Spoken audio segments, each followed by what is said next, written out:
Hello, I'm joined today by Dr. Garrett Brown, and I have some questions for him about Brexit and the implications of the US election on the UK election. So, Dr. Brown, thanks for having me. Thank you. What did you think of the comparisons made between Brexit and the US election? I think there's some comparisons to be made, particularly in terms of male white voters who feel disenfranchised by the system and therefore are pushing a sort of a populist agenda. So certainly you can see that with Brexit. Both of them have an anti-immigration stance, which is actually across Europe as well. So those are the obvious connections. And then there's some unobvious connections. This growth of sort of what they're calling the meme war, where people from both Europe and the United States are cross-fertilizing each other by attacking other elections on both sides. And so you can see this comparison of this sort of very angry meme. Well, this whole alt-right and Pepe the Frog, Yes. People like InfoWars who are spreading a lot of fear about people who aren't, on the far right as well.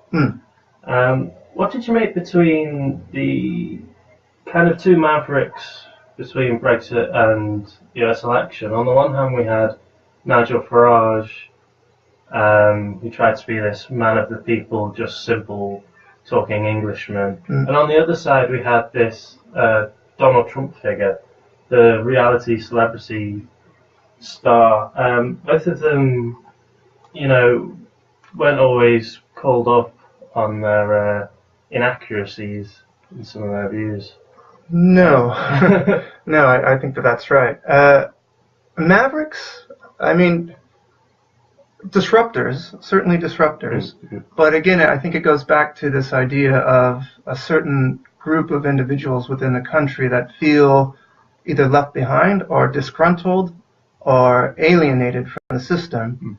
I mean, Donald Trump is in no way a usual human being or the average citizen, and yet he was able to connect to them by making certain claims that resonated with their interests and concerns. I think Farage did the same thing. It's easy when you feel like you've been left behind to find a scapegoat, but also want to pay the system back. And I mean, by pay the system back, I mean take a shot at the system. Yeah. And so you have two people who come in saying they're going to disrupt the system. It's us against them. Look at all these things that are making your life terrible. Haven't you been left behind? Don't you want to get something more out of things? What we need to do is unify and attack the system from the outside. Now, Trump is a huge benefactor of the system, or at least how the system has been. But he was still able to sell that to people because there is a lot of anger of being left behind or feeling excluded from the system or feeling that there's a group of elites doing things that they don't have any say in. So it makes sense to me, and this happens every once in a while. And you hit, if you can tap into that anger, you can get a lot of momentum, as we've seen.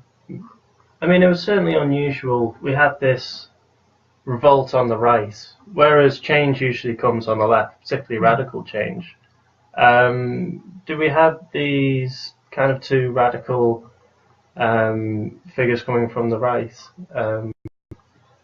Well, I wouldn't say they're revolutionary, because revolution means to sort of restart the system. In a weird way, they're ultra-conservative in the sense that they're looking back to a time that actually never really existed. Pre-Brexit, and in some cases, you think they want to go back to 1648 and the Treaty of Westphalia. Like, we want to renegotiate all of our treaties since time in creation. That's a very long process, and we're talking hundreds and thousands of treaties that would have to be renegotiated. But it was certainly against big money in terms of Goldman Sachs and certain other banks were backing the In campaign and Hillary Clinton at the same time.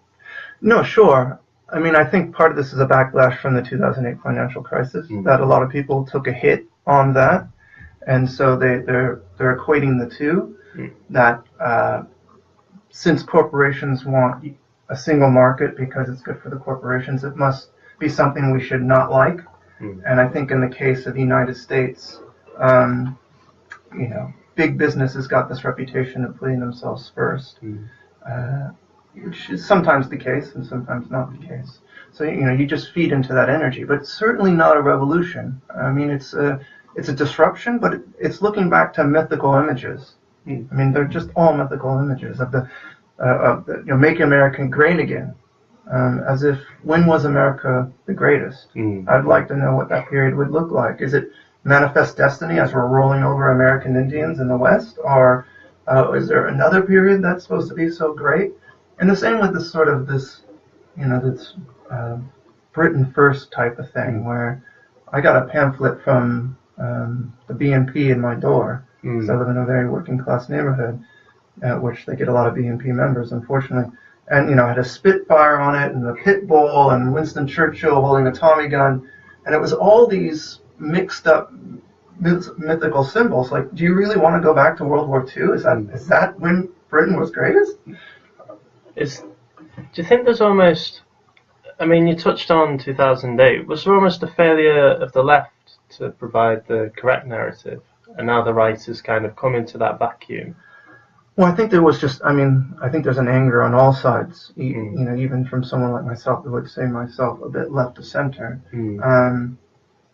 I mean, you had the 2008 financial crisis where taxpayers basically bailed out the banks, and there was very little punishment of the system.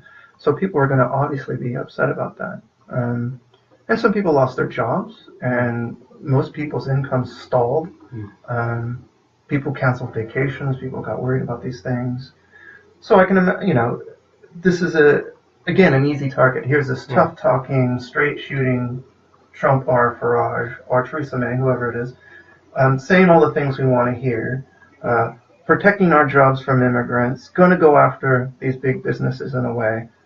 But actually, in the end, they're not going after the big businesses in a way. So I'm not quite sure how that narrative for Trump worked, when in the end, everyone knew what he was going to really do was just slash the taxes for those big corporations, which is exactly what he's trying to do.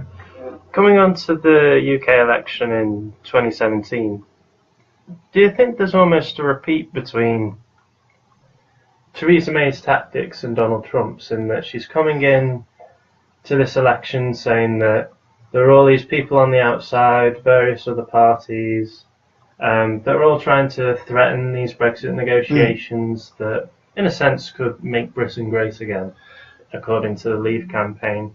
And is she doing the same with Europe as well, saying that, all these other European nations are trying to wreck Brexit and get the worst deal possible for us? I mean, the short answer is absolutely, and wouldn't you? I mean, and I don't think she's taken a cue from Trump. I mean, we know that the politics of fear are very powerful. If you believe, Machiavelli and all these moral psychologists that would tell you that fear is the primary motivator, that people will do almost anything to avoid harm. It makes sense. And it makes sense in a time when she's holding a position, and two things we know, for example, resonate with voters. And these are probably the top two. One is the economy and leadership. So it's not surprising that all she's doing is banging on about strong leadership and the economy, because she knows that resonates with voters. Then you add the factor of a potential external threat that can harm those two things. So leadership then becomes even more important, and strong, stable leadership becomes even more important, and a worry about the economy will get you votes in that direction. So I think any smart politician should, be using those as the leverage point. Trump was able to do that as well, but in a different way. He played on other fears. He didn't have the Brexit fear. But I mean, it's smart. It's discouraging, but it's smart if you're a politician. Lastly, looking on the left side of things, do you see any comparisons between Jeremy Corbyn and Bernie Sanders over in America? Because they're both, Bernie Sanders to identify as a socialist and to get as far as he did in the Democratic primaries is incredible. And for Jeremy Corbyn to succeed also from a socialist, arguably some would say Marxist position, do you think there's comparisons there between the two? I think there's comparisons in some ways. So Jeremy Corbyn has a younger following, and Bernie Sanders has a younger university following. Bernie Sanders had a lot of more further left supporting him, and I think Jeremy Corbyn has that base as well. The differences between the two is I could see that where Jeremy Corbyn has been able to mobilize that within the Labour Party to hold on to the Labour Party leadership, he has not been able to do that at the national level. Whereas Bernie Sanders was, through social media and other avenues, was able to kind of get this grassroots thing going. I think Corbyn would like to do that. He's talking about we need more activists out there to convince the other Labour people to get on board. But the message just isn't as clear, I think, as Bernie had. I mean, one difference between Corbyn and Bernie Sanders, and I know that the media bangs on about this, but I do think there's an element of truth, that Bernie Sanders is fairly charismatic. Jeremy Corbyn is less charismatic.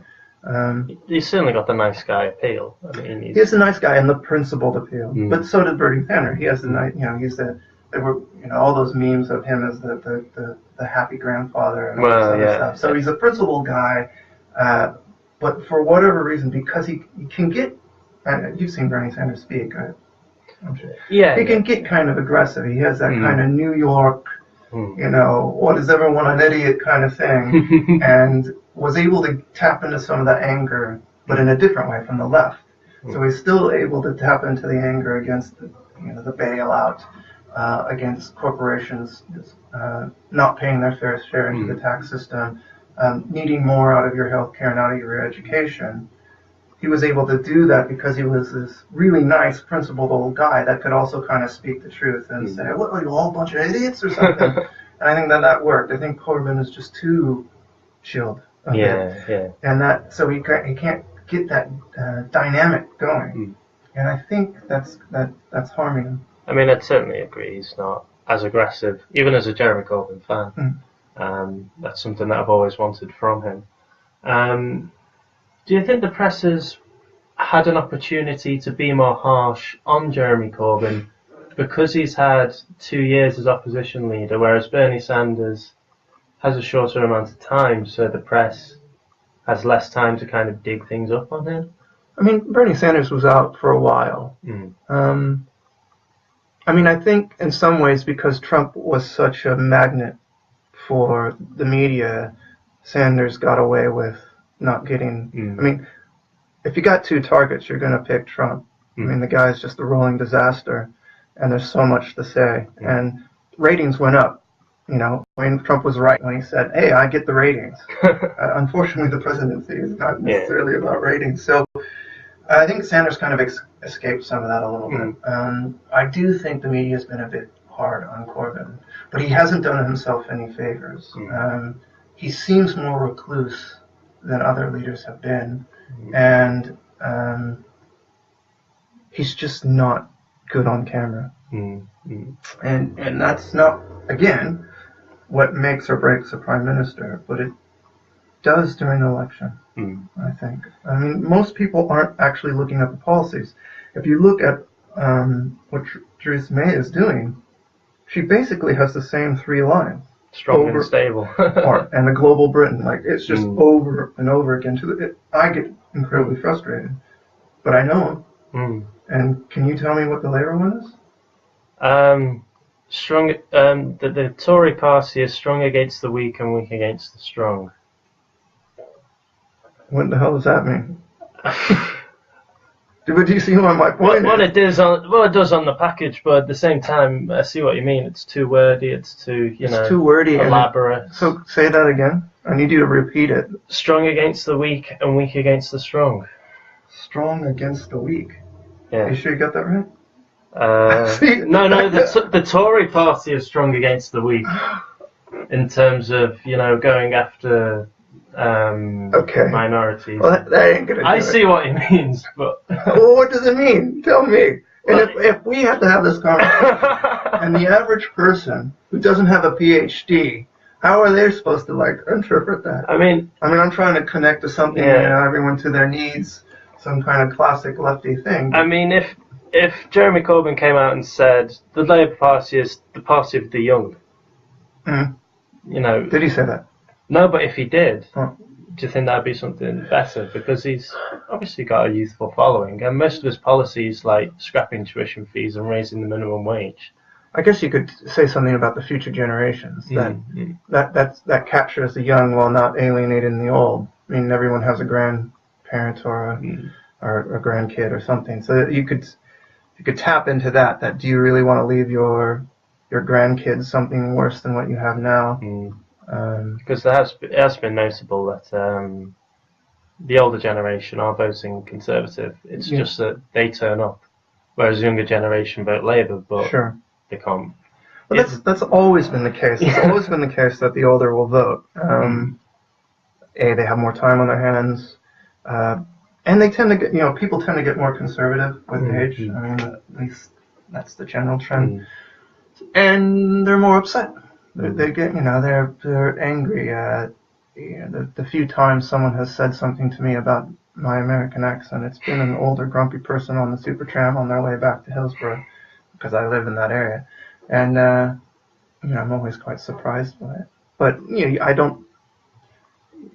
That they feel the need to say something. So I imagine that when Farage says, "Hey, look, I'm on the subway and there's all these people speaking foreign languages," doesn't that make you angry?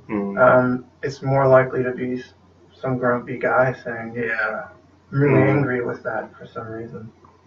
Not used to the rate of change.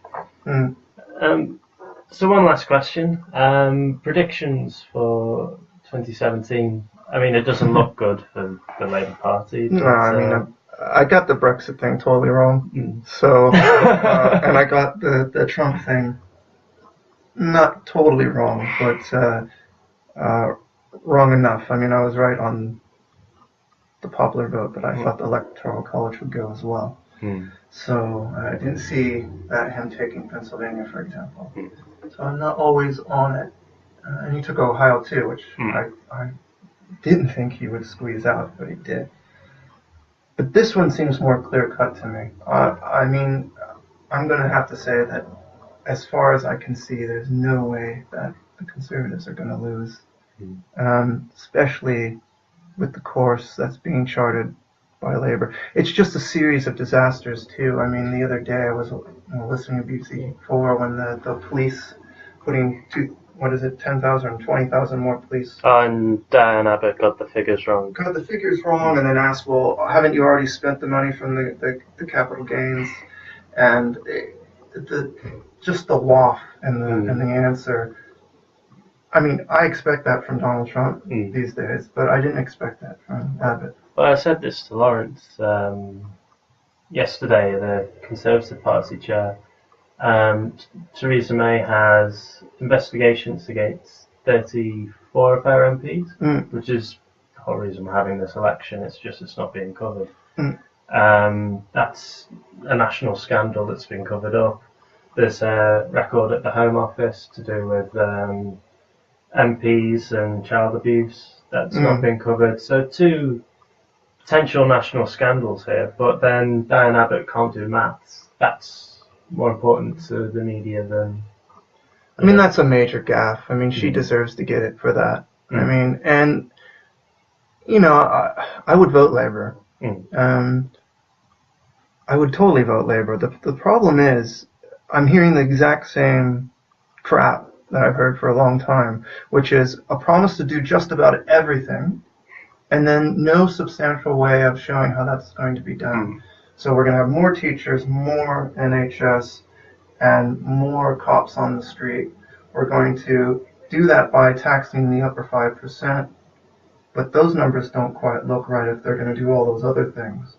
I mean, I'm not for austerity, but, things are hard to pay for at the moment, and there has to stop being, we'll be the party that promises everything. Then you have the Conservatives, well, we're a party that's going to really get tough, and we have such strong leadership.